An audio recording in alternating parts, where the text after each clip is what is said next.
Ya, setelah Syuaib itu memberitahukan kepada Madyan, kemudian Syuaib berkata kepada orang-orang yang diberitahu itu jangan melakukan kecurangan ya. Maka kaum Madyan itu menjawab, mereka berkata, "Hei Syuaib, apakah sholatmu menyuruh kamu agar kami meninggalkan apa yang disembah oleh bapak-bapak kami, atau melarang kami memperbuat apa yang kami kehendaki tentang harta kami?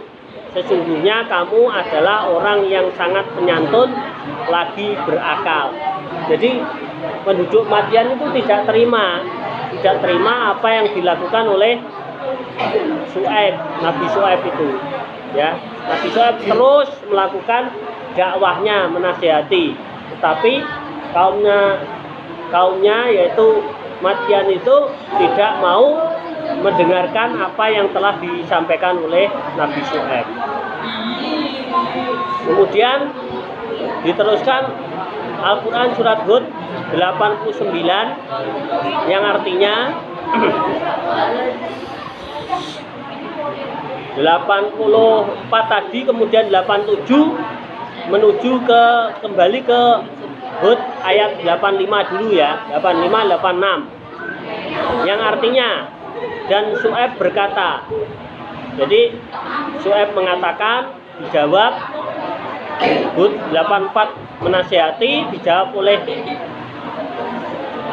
kaum Madyan ayat 87, kemudian Hud 85 86 Syuaib menyampaikan lagi, dan Syuaib berkata, "Hei kaumku, cukupkanlah takaran dan timbangan dengan adil, dan janganlah kamu merugikan manusia terhadap hak-hak mereka, dan janganlah kamu membuat kejahatan di muka bumi dengan membuat kerusakan. Sisa atau keuntungan dari Allah adalah lebih baik bagimu jika kamu orang-orang yang beriman, dan aku bukanlah seorang penjaga atas dirimu." Jadi Syuaib mengatakan pada Hud ayat 84, kemudian dijawab oleh kaum Madyan Al-Quran surat Hud ayat 87, kemudian Syuaib menyampaikan lagi Al-Quran surat Hud ayat 85 dan 86, kemudian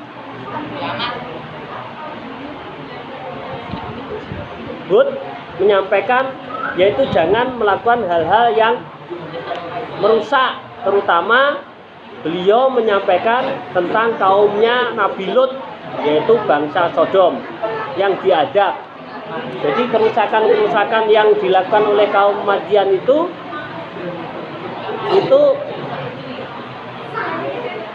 Nabi Syuaib menyampaikan pelajaran bagi kaum Madyan bahwa dulu ada bangsa namanya bangsa Sodom.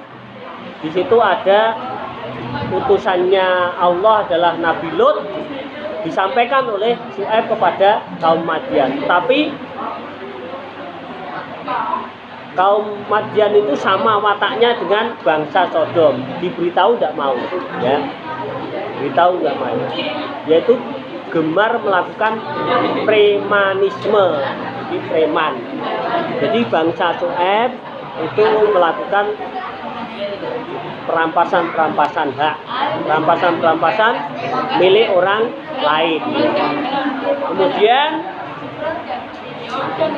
Nabi Syuaib menyampaikan lagi di dalam Al-Quran surat Hud 89 yang artinya, "Hei kaumku, janganlah hendaknya pertentangan antara aku dengan kamu menyebabkan kamu menjadi jahat hingga kamu ditimpa azab seperti yang menimpa kaum Nuh atau kaum Soleh, sedang kaum Lut tidak pula jauh tempatnya dari kamu." Jadi disampaikan oleh Syuaib, janganlah melakukan kejahatan-kejahatan, kejelekan-kejelekan, keburukan-keburukan yang zaman dahulu kaumnya Nabi Nuh, Nabi Soleh, Nabi Lut yang saat itu dekat, ya. Nabi Lut itu juga dihancurkan oleh Allah. Dan Nabi Syuaib itu menyampaikan kepada kaumnya, kaum Madyan, tetap saja kaumnya tidak mau menerima nasihat-nasihat, peringatan-peringatan yang disampaikan oleh Nabi Syuaib. Kemudian Al-Quran surat Hud ayat 91 yang artinya, mereka berkata, "Hei Syuaib, kami tidak banyak mengerti tentang apa yang kamu katakan itu, dan sesungguhnya kami benar-benar melihat kamu seorang yang lemah di antara kami. Kalau tidaklah karena keluargamu, tentulah kami telah merajam kamu. Sedang kamu pun bukanlah seorang yang berwibawa di sisi kami."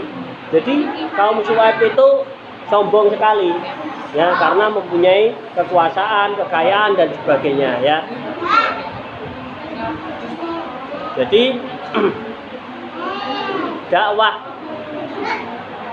Nabi Syuaib benar-benar harus berhadapan dengan dinding tebal berupa kebebalan nalar, kerasnya watak, dan buruknya moral kaum Madyan. Dakwah Nabi Syuaib yang ada di dalam Al-Quran surat Hud ayat 84 sampai 91, ya, bisa dilihat nanti Al-Quran surat Hud ayat 84 sampai 91 itu merupakan kisah Nabi Syuaib. Dialognya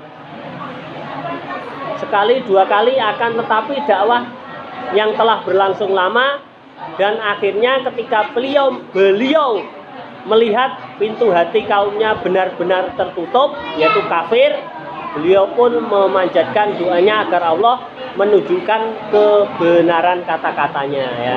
Bisa dilihat di dalam Al-A'raf ayat 89. Jadi Nabi Syuaib ini berdoa, ya. Robbana ftah bainana qaumina bil haqqo wa anta khairul fatihin, ya. Jadi Nabi Syuaib ini berdoa kepada Allah untuk kaumnya. Ya Rob, ya Tuhan kami, berilah keputusan antara kami dan kaum kami dengan hak atau adil, dan engkaulah pemberi keputusan yang sebaik-baiknya. Jadi Nabi Syuaib ini berdoa sangat singkat begitu, ya, minta keadilan kepada Allah, memberi keputusan yang adil.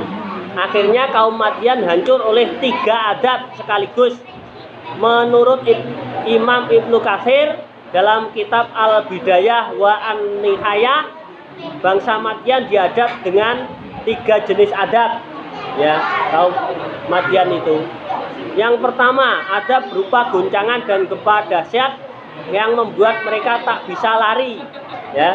Ini hukuman atas kerasnya hati mereka yang enggan menerima dakwah kebenaran. Jadi pada saat Syuaib itu diperintah oleh Allah, mereka ditimpa gempa bumi, nggak bisa lari kemana-mana.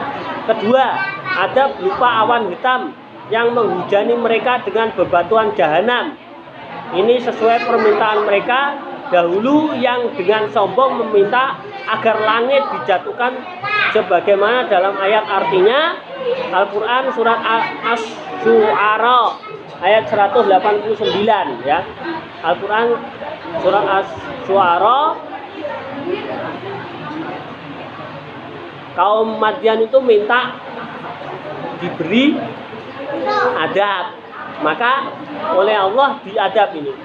Artinya kemudian mereka mendustakan Syuaib, lalu mereka ditimpa adab pada hari mereka dinaungi awan. Sesungguhnya adab itu adalah adab hari yang besar, ya, dinaungi awan. Jadi awan hitam bergelombang di atas itu. Kemudian adab yang ketiga adalah adab berupa suara keras yang mencabut nyawa mereka. Ini hukuman atas ketulian mereka dari dakwah kebenaran yang dibawa oleh Nabi Syuaib. Ini bisa dilihat Hud ayat 94. Dan tatkala datang azab kami selamatkan Syuaib dan orang-orang yang beriman bersama-sama dengan dia dengan rahmat kami, dan orang-orang yang dolim dibinasakan oleh satu suara yang mengguntur, lalu jadilah mereka mati bergelimpangan di rumahnya. Ya. Jadi jamaah yang ada di sini dan di media sosial, kisah Nabi Syuaib itu sangat dahsyat. Jadi orang-orang yang melakukan premanisme, disuruh untuk menyembah Allah tidak mau, keras hatinya, takaran-takaran timbangan tidak sesuai dengan takarannya, mencurangi, sudah dinasihati, diberitahu tidak mau, diadab 3, yaitu gempa bumi, awan hitam, kemudian suara yang keras, mati semua penduduk Madian itu ya. Sudah diberitahu dulu Nabi Nuh, kemudian Nabi Soleh, kemudian Nabi Lut, itu kaumnya sudah diberitahu tidak mau. Kemudian pada saat Nabi Syuaib itu diperintah oleh Allah, diberitahu bahwa Nabi Nuh kaumnya hancur, kaumnya Nabi Soleh hancur, kaumnya Nabi Lut hancur. Itu tidak mau menerima nasihat Nabi Syuaib. Maka yang mau menerima nasihat Nabi Syuaib, mereka selamat ya. Mungkin itu yang bisa saya sampaikan. Terima kasih. Bila taufiq wal hidayah. Wassalamualaikum warahmatullahi wabarakatuh. Jadi ini tadi adalah ceramah tentang kisah Nabi Syuaib seri 2. Tadi seri 1 sempat apa namanya terpotong, tapi kita sampaikan sampai selesai ya. Jadi seri 2 ini. Ada mungkin pertanyaan? Nabi Syuaib. Nabi Syuaib itu adabnya kaum Madian berapa? 3. Pertama, gempa bumi goncangan dahsyat. Yang kedua, awan hitam membumbung tinggi. Yang ketiga, suara keras. Suara keras. Mungkin itu ya. Kalau nggak ada pertanyaan, terima kasih. Saya akhiri. Bila taufiq hidayah. Wassalamualaikum warahmatullahi wabarakatuh. Kita akhiri. Bismillahirrahmanirrahim. Subhanaka wa bihamdika ilaha illa anta astaghfiruka wa atubu ilaik. Terima kasih, mohon maaf. Sekali lagi, wassalamualaikum warahmatullahi wabarakatuh.